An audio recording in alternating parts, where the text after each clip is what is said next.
I know last year didn't necessarily end up exactly the way you wanted it to, results-wise. Was there any thought of taking some time away, or No, not whatsoever.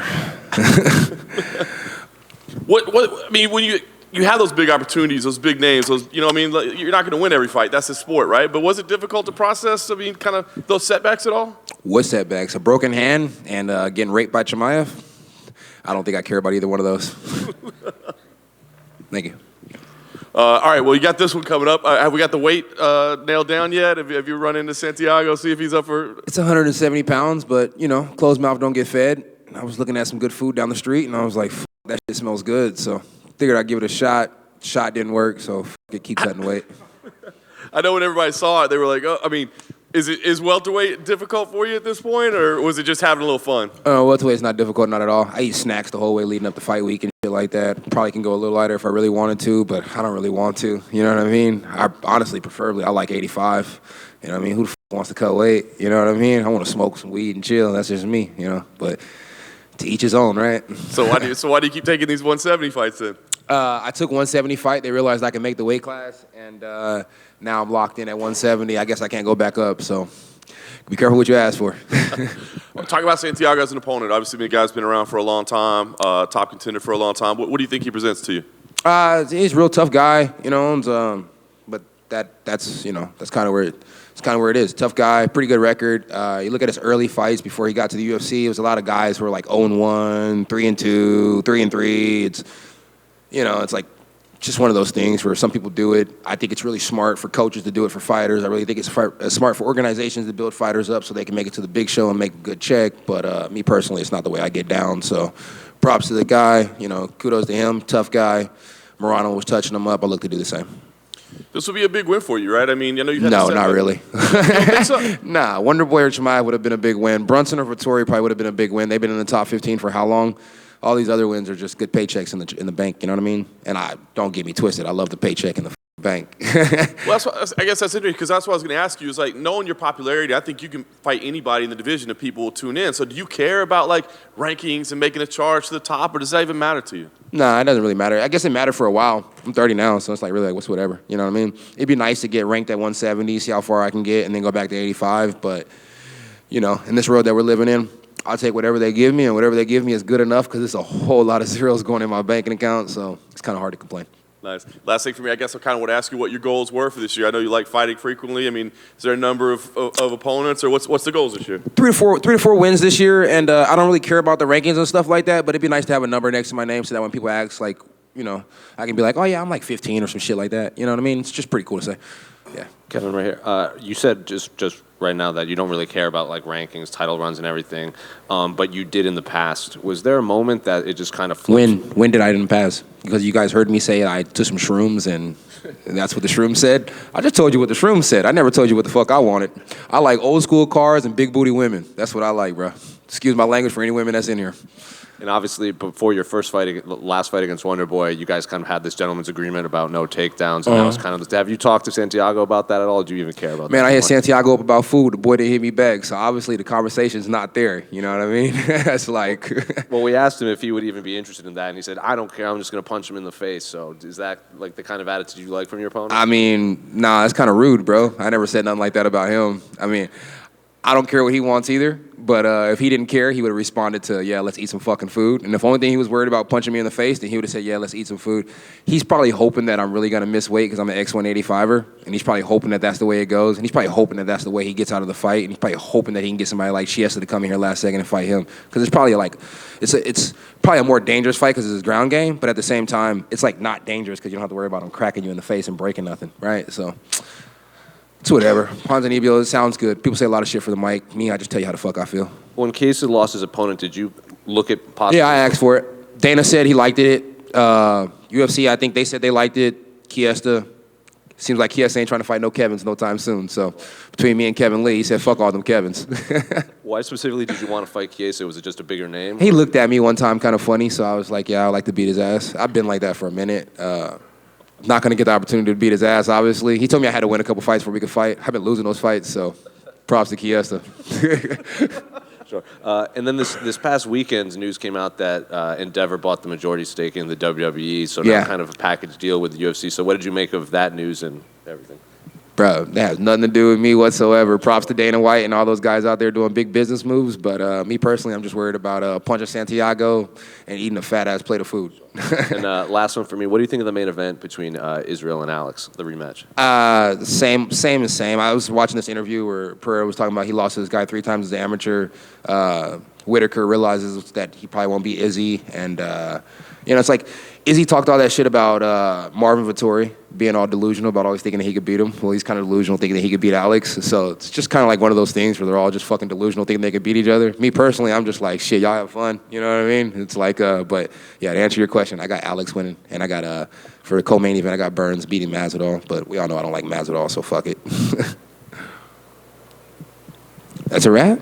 No, I got a question for you over here, Kevin. I'm curious. Santiago, has most of the time in his UFC career been the betting favorite, and you have now positioned yourself to make him the biggest underdog he's ever going to be in the UFC. I'm just kind of curious if you make anything of the betting odds on this fight. Nah, we're not allowed to bet on each other, or bet on the fights. So at the end of the day, I don't care about betting odds. You know what I mean? But if my bookie's going to cut me a check, I'll do a promo right here. But I haven't heard nothing about a check, so I'm going to keep my mouth shut. Sounds good. And then I know you said you don't care anything about the betting, but you've been a fan favorite, a people's favorite, and for a while on your come up, I think you had that one year you won 4 or 5 fights in a row, and the odds makers at least gave us a good price on you. I'm kind of curious, what you think about the fan support and everybody always betting on you. The fans betting, when you guys tell me you're betting, I usually block you, so don't tell me that. But the fans supporting, I mean, shit, it feels like family at this point in time. Some of them are like really, really close. You know what I mean? I've grabbed some relationship with like Brawler Bible, MMA Theory. I'm starting to talk to that guy a little bit more. And just some of those other people that are out there. I've gotten some real cool people off of this game. But some of the fans, they're just there for the hot moment, whether it's a funny meme or it's a cool story. It's whatever. You know what I mean? I have a good time with them all. And most of the time, I have a fucking great time. Like I said, guys like Brawler became like family, so like to keep that going, keep meeting cool people in this game. That'd be pretty dope. Over here. Thank you. Just curious, the fight's in Miami. It's the first time in 20 years UFC's back in Miami. What do you think about that? And then just trying to get everybody up for this big fight and the big show here.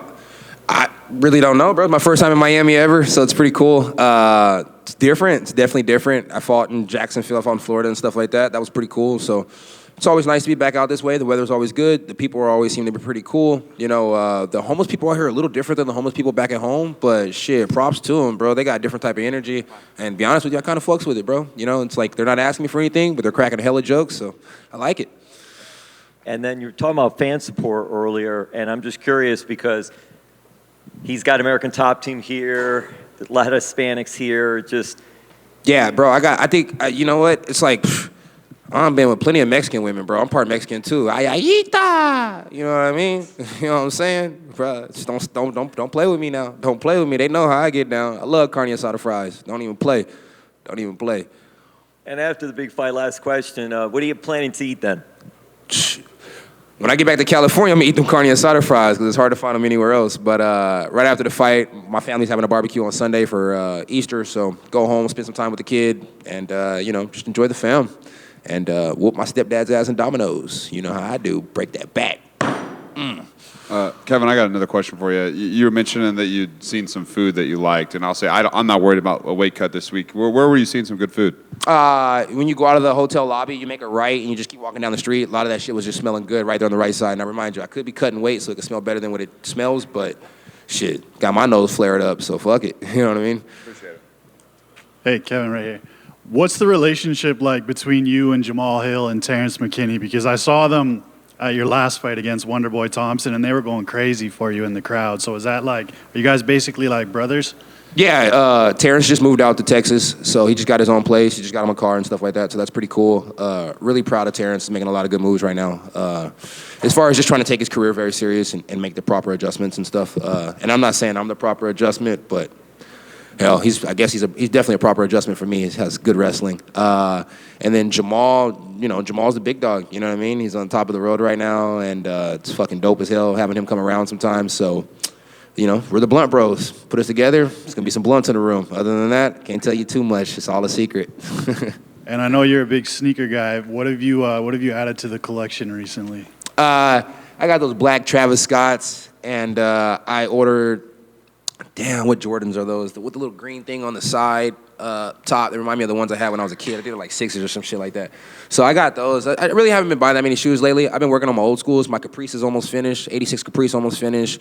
96 Impala, I'm getting that done. And the 86 Monte Carlo. I'm just worried about the cars right now, bro. Just trying to get the cars right. Just bought some new rims and shit like that. Redoing the gears in the back, changing out the engines. It's looking good. Kevin, I don't know if this has been asked yet, but what'd you make of Leon Edwards' win over Kamaru Usman? I called it. You know what I mean? I was out there with Grunk and stuff when he won the first time, which was pretty cool. Shout out to the Grunk family. And then this time I was at home watching it, and no, I was actually at the gym watching it. I just purchased my own little gym. So we were at the gym watching it, and they were. Put it this way, Terrence gave me $100 after that fight, so I was happy. You know what I mean? That's all that matters.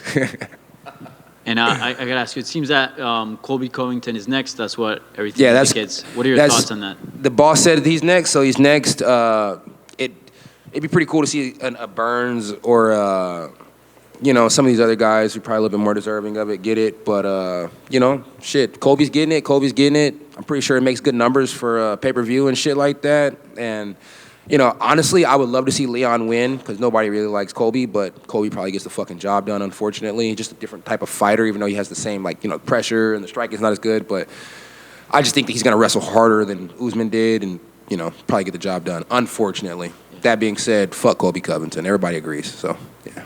You don't like him? Don't like what? Colby.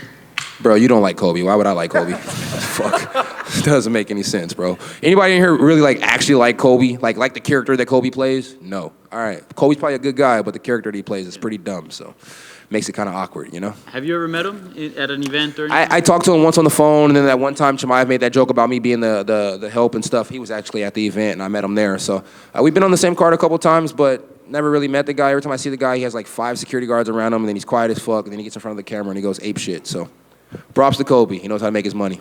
Props to him. Knows how to get title fights, too. Thank you. All right, guys. Appreciate you.